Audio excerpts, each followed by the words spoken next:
profit maximizing incentive together with households in the reporting of these data. And so the very bottom here, the education and research, the religion and welfare, which are increasing in 2930, what that's capturing is it's capturing nonprofit organizations. So nonprofit organizations that are devoted to education and research, nonprofit organizations devoted to religion and welfare. So the bottom line, churches, American Red Cross, that sort of thing, those are increasing their spending. Not a big surprise. That eventual part of research that I wanted to do for 30 years, and hopefully I'll get to it before I die, is to look at what this is, what this increase in spending by churches is in the religion and welfare. Because certainly the sort of story that we're told is this is churches stepping up and helping the poor. Right? That we shouldn't have, when people, there are sometimes people, Ronald Reagan was one, who said we shouldn't have a federal government safety net, we should do like they did in the 1930s and let the people turn to their families and turn to the churches in order to get relief when they're experiencing poverty. And that would be captured here in an increase in religion and welfare spending. Yeah. I don't think Major League Baseball is a nonprofit. Isn't Major League Baseball a profit maximizing? I think they're a profitable corporation. I mean, whether they turn, being a nonprofit doesn't mean that you have zero profit, right? Being a nonprofit means that your goal is never to make a profit. Right. George Steinbrenner is not doing this out of the goodness of his heart.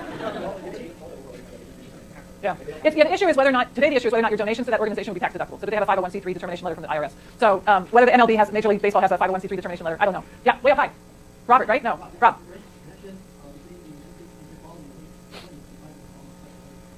Is there any increase between, any relationship between the rise in inequality and the rise in installment credit? I don't know. It's not a question I've ever even thought of until more recent times when we all started thinking about inequality more.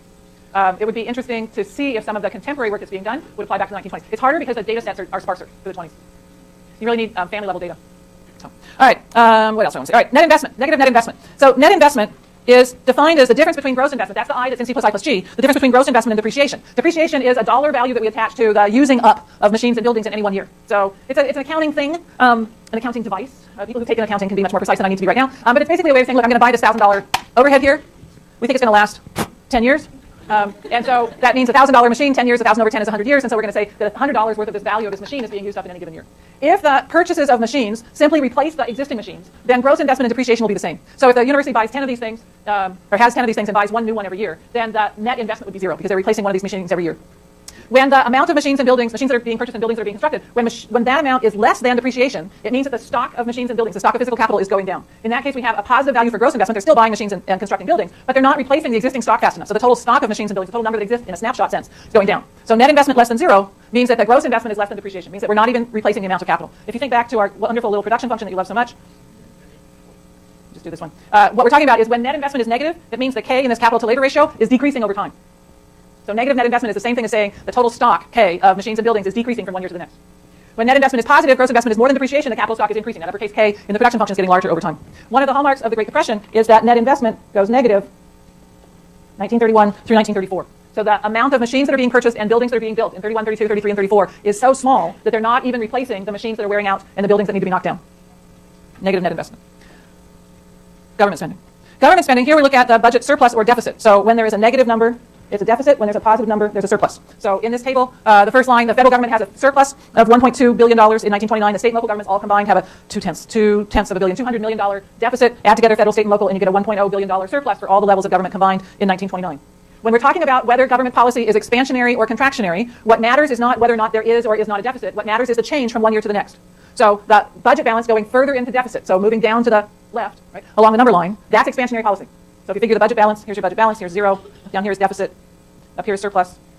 So if from one year to the next, the government's budget balance, that is taxes minus government spending minus transfer payments, if that budget balance is heading to the left on the number line, that's expansionary policy.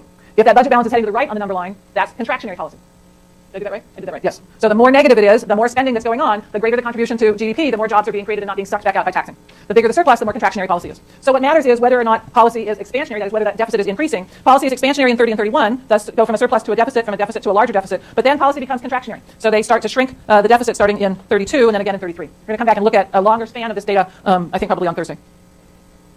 Net exports, we already saw in the first chart that net exports are a very small part of the story. Nevertheless, just to get a beat on it, there is a decline in net exports in the 1930s. It's an unimportant part of our story because it's a really small share of the total drop in output. One of the explanations for why net exports in the United States declines, remember that net exports is exports minus imports, has to do with the tariff rate. So tariff rates, that's the tax that is imposed on imported goods.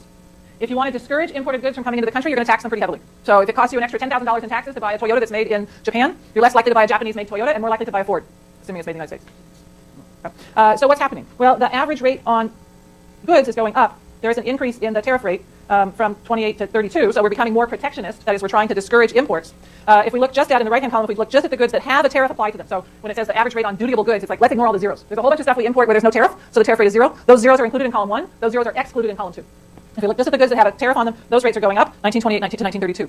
That alone, if you just look at that evidence, you say, gosh, shouldn't that be good? Because then wouldn't we be decreasing the amount that we're importing? Yeah, except that the United States doesn't operate in a vacuum. So when the United States increased tariffs, then our trading partners all said, well, screw you. If you're going to increase your tariffs on our goods, which is going to hurt our economy, we're going to turn right around and increase our tariffs on American goods, and that's going to hurt you more than you hurt us. And so there were a series of retaliatory tariffs, and that's why the change in net exports hurts the economy, that our exports go down more than our imports go down because of those retaliatory tariffs. But once again, the bigger takeaway is really small part of the story doesn't do a whit of good in explaining the Great Depression. All right. What were people saying? If you don't have time to watch that film, you can watch it. It's in the library. Brother, Can You Spare a Dime? I love it. It's a 1932 British documentary. It's really cool. It was done in July of 1932, so it's after the bonus marchers riot on Washington, D.C. That's going to become part of our story on Thursday. So the bonus marchers are World War I vets who had been promised a bonus money for having fought in World War I, and they were supposed to be paid in, I think it's 1945, and they wanted their bonus early. They were hungry. They were out of money. They had this silly promise from the government that they were going to get money in 1945. It didn't do them a whit of good to get this money 15 years from now. They were hungry now. They wanted it now. They get organized. The World War I vets go to Washington, D.C. They do a huge protest, like we would know today about protests. Not so many of them, but big protest in Washington, D.C. The national federal government calls in the National Guard, and so we've got military shooting military. So we've got current military shooting military vets who were protesting against the government. It's a huge, huge deal. And what we'll see on Thursday is that bonus eventually gets paid, but this movie starts with those bonus marchers and the riots and the police coming in and so on. It's filmed before Roosevelt is elected, so you don't know which way it's going to go, and so there's some speculation. It's filmed before we have a clue as to what's going on, so they talk about these new theories of John Maynard Keynes. They talk about, is this the collapse of capitalism that everybody has been predicting, and so on. So that's great. That's it. 22 minutes. We don't have time to watch it. Sorry. We watched 3 minutes of Mary Poppins instead. Actually, we had 20 extra minutes of Richard Sutchinson, but there you go. So 3 research questions. So the three questions that people ask about the Great Depression. Why did the downturn occur? Why was the Depression so severe? So why did GDP drop as much as it did? Which is the same thing as saying, why did unemployment go as high as it did? So why the depth? And then the third question is, why was it so long? So why the length? Why does it take until 1941 for the economy to get back to baseline? So why did we hit a peak and start down in the summer, fall of 1929? Why did we continue going down and go down so very far from then until March of 33? And then why did it take a full decade practically for us to get back to baseline? Those are the 3 questions. The first one is straightforward. We're going to start on the second one today, finish the second one on Thursday, and then and then hopefully do the third one on Thursday as well. So this is today, finish it up on Thursday, and this is Thursday. All right, explaining the downturn. Explaining the downturn is not a puzzle. Very easy. The downturn, the reason the economy hit a peak and started to turn down was because of the drop in investment spending. Now we know that housing construction had peaks earlier. Housing construction had peaks circa 1926. But what happened was the Federal Reserve. Yes. Are you ready for the new one? Does anybody else need today's handout? No, just the That's okay. That's cool. So there's 2 handouts in. I'll put it back for you. All right, the drop in investment. The Fed had certainly been aware of the stock market bubble, and the Fed had pressure put on it to raise interest rates to try to tamp down the stock market bubble that we looked at the other day. The Fed resisted doing this for a couple of years and does not increase interest rates until early in 1928. They had resisted for reasons having to do with international relations. So it's a longer story. I'm not going to say much more about it. But the Fed was trying to basically satisfy 2 masters. One was an international master having to do with international monetary relations, and the other was a domestic master having to do with the stock market bubble in the United States. Until sometime in 1928, they'd been pretty focused on the international issue, and then they turned and say, oops. Okay. And then they increased interest rates in the United States starting in January 1928 in an attempt to tamp down the stock market bubble. Well, the higher interest rates have the exact predicted effect. The higher interest rates mean that there's going to be a decrease in investment spending, particularly in purchases of machinery and construction of buildings. So the first piece of this says there's fixed investment is lower due to the higher interest rates. That's straight off from how we explain investment and interest rates. Higher interest rates, not as profitable to buy machines and construct buildings as it would have been previously. Fewer machines are purchased. There are some previously profitable projects become unprofitable. They're not undertaken at the higher interest rates. Blah blah blah blah blah. Straight off Econ 1. The second piece is what's called the accelerator effect. We don't talk about it very much anymore. It's really a throwback to when all the economists or people who started out trying to be physicists and had failed Math 2B or whatever it is, Math 7, Physics 7B, whatever it is. So a whole bunch of people who became PhD economists in the 60s. First off, if you look at the numbers, there's a surge in the number of PhDs, 1968 to 1975. Do you know why? No, not because they couldn't get a job. How old are you?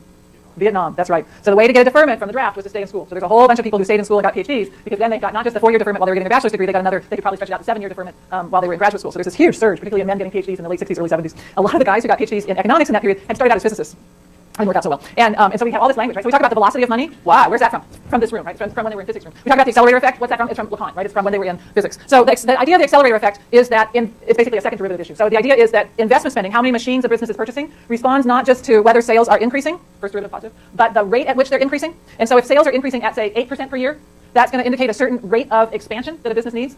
But if sales start to increase, say, only 3% per year, so first derivative is still positive, but second derivative negative. If sales start to increase at only 3% instead of 8% per year, you don't have to expand your business as fast in order to be able to keep up with that increasing pace of sales. And so investment's going to decline. You're going to be buying, say, 2 machines a year instead of 3 machines a year. So the accelerator effect says that the amount of investment, how many machines businesses buy per year, is a function not of how many sales they're making, but the rate at which their sales are increasing. And if they start to increase at a lower rate, so increase at 3% instead of 8%, then businesses will buy fewer machines. There'll be a lower amount of investment spending. So it's the decline in the rate of growth that leads to the decrease in investment spending. Residential investment, I mentioned this already. Residential investment was also lower. It had peaked. There had been, gosh, this sounds awfully familiar. There had been overbuilding in the 1920s, sounds awfully familiar. And with the constriction of demand due to the immigration restrictions, the supply of houses was just in excess of demand for houses, and so that also combined to a drop in residential building. So why the economy turns is not a puzzle. It's actually not very interesting, and nobody studies it because there's really nothing. It's straightforward. It's there. There's no puzzle there. There's no interesting question. It's interest rates got jacked up, and there you go. The really interesting questions are the severity. Explain the severity. Why did we go all the way to 25% unemployment? Why did we get this 30% drop in GDP over the course of 4 years? bunch of old ideas. So by old, I mean the ideas that are 1940s, 1950s, early 1960s, before people really started doing research on this. One was classical labor market analysis. So somebody asked Peter, I think it was you, about the classical. Let me talk about classical school. Classical labor market analysis says we can draw a picture that has the quantity of labor on the horizontal axis and the price of labor, which is the wage, on the vertical axis, and we can aggregate the entire economy into one labor market. Bad assumption, but anyway, we can pretend that there's no difference between one worker and another, so that we have one overall demand for labor curve, downward sloping demand for labor, and we have one upward sloping supply of labor curve that reflects how many hours per week people want to work based on various wages. Again, the key assumption here, which is wrong, is that there are that labor is homogeneous. That is, that one worker is just as bad or good as another. That you could, whatever the job is, it doesn't matter who you hire. You can put an econ PhD in there. You can put a 6th grade dropout in there, and you get the exact same productivity from the worker.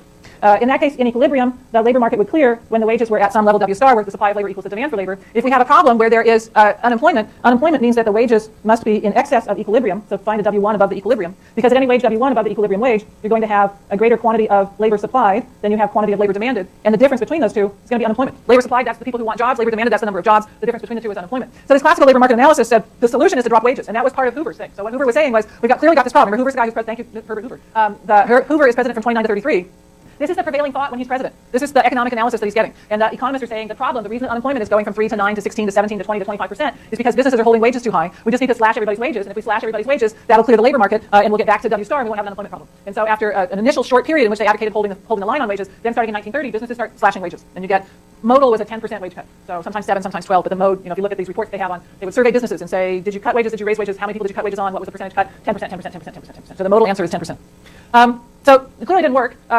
Keynes takes some pains to dispel this in the first few chapters of the general theory. You've heard the part of the story, which is that if you decrease the wages of workers, that decrease in the wages of workers means they have less income. If they have less income, they're going to do less spending. If they do less spending, there's less demand for goods. If there's less demand for goods, there's less goods are going to be produced. And so the aggregate effects of this don't work, besides which the key assumption that there's one labor market that can be modeled this way is just bogus.